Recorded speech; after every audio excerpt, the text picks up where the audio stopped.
Environ 90% des médias américains sont contrôlés par seulement 6 grandes entreprises, Comcast, Disney, AT&T, Viacom, CBS, Sony et Fox.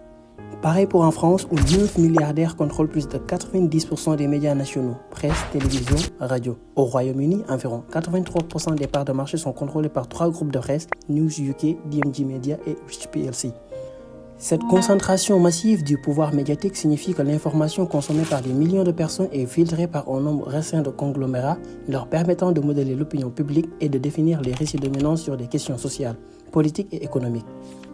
Cette centralisation limite la diversité des points de vue et les voies de diffusion peuvent influencer les croyances, les décisions et même la façon dont les gens perçoivent la réalité.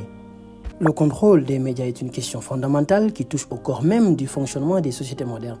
Les médias, qu'il s'agisse de journaux, de la télévision, des plateformes numériques ou des réseaux sociaux, jouent un rôle central dans la manière dont l'information est diffusée, perçue et interprétée par le public. Cependant, la concentration du pouvoir médiatique entre les mains de quelques groupes ou individus soulève des inquiétudes profondes quant à l'indépendance, à l'objectivité et à la diversité des opinions diffusées. En effet, le contrôle médiatique peut créer un décalage entre la réalité et ce qui est présenté, en influençant l'opinion publique, en manipulant l'information et en orientant les débats. Cela se manifeste dans de nombreux pays à travers des techniques spécifiques comme la sélection des sujets, la censure ou encore l'utilisation de narratifs partisans. Aux États-Unis, les médias sont souvent accusés de polariser les opinions en présentant des versions différentes d'un même événement selon leur orientation politique.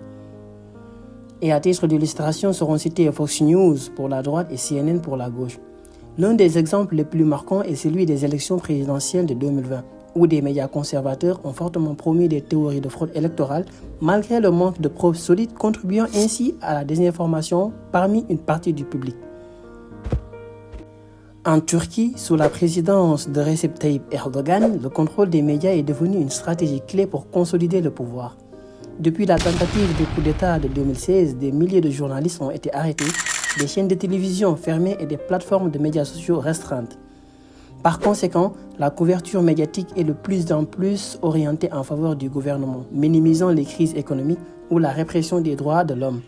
Cette version filtrée de la réalité sert à légitimer les actions de l'État et à éviter la critique publique. La Chine possède l'un des systèmes de contrôle des médias les plus stricts au monde, connu sous le nom de Grande Muraille numérique.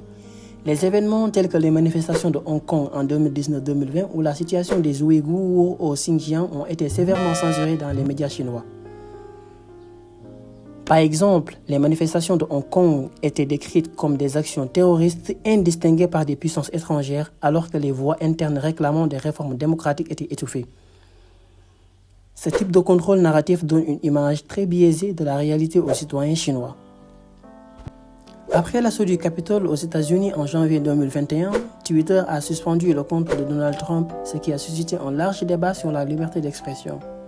D'un côté, certains soutiennent que la décision était nécessaire pour prévenir la violence, tandis que d'autres y voient une censure inacceptable. L'illustration la plus parfaite de la désinformation et de la manipulation médiatique renvoie au traitement médiatique à géométrie variable des médias français du conflit israélo-palestinien.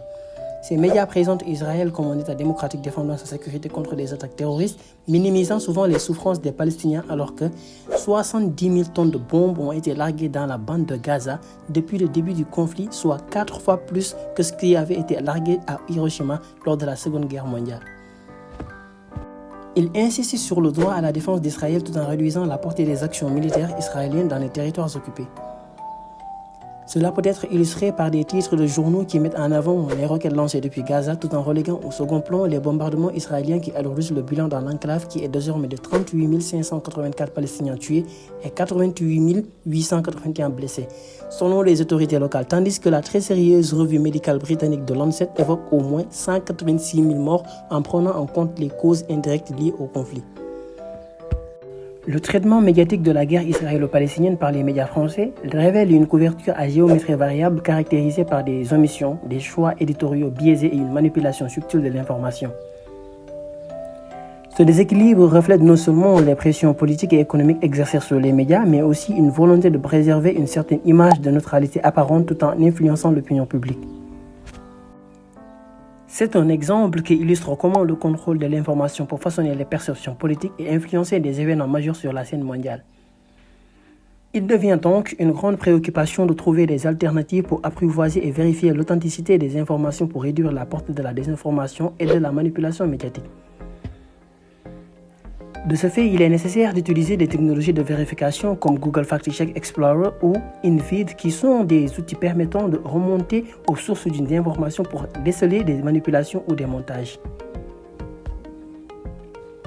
Mais aussi, il va falloir développer l'esprit critique, apprendre à analyser les informations en posant des questions clés. Qui est à l'origine de l'information? Quelle est son intention? Quels sont les éléments de preuve fournis? Ainsi, les dégâts du terrorisme intellectuel s'amoindriraient. Les médias façonnent notre vision du monde, influençant nos opinions et nos croyances sur divers sujets, qu'ils soient sociaux, politiques ou économiques. Il est donc crucial de reconnaître que les médias peuvent être utilisés comme des outils de propagande, véhiculant parfois des informations biaisées ou inexactes. Cela souligne l'importance de vérifier les sources et d'adopter une approche critique face à l'information. Mais si l'on sait qui contrôle les médias, comment ces médias parviennent-ils à façonner nos opinions et comportements sans que nous en soyons pleinement conscients? Voulez-vous la réponse? Abonnez-vous à notre chaîne et n'oubliez pas d'activer la cloche de notification pour rester à l'affût de nos prochaines vidéos car nous en avons encore beaucoup à venir sur des sujets captivants.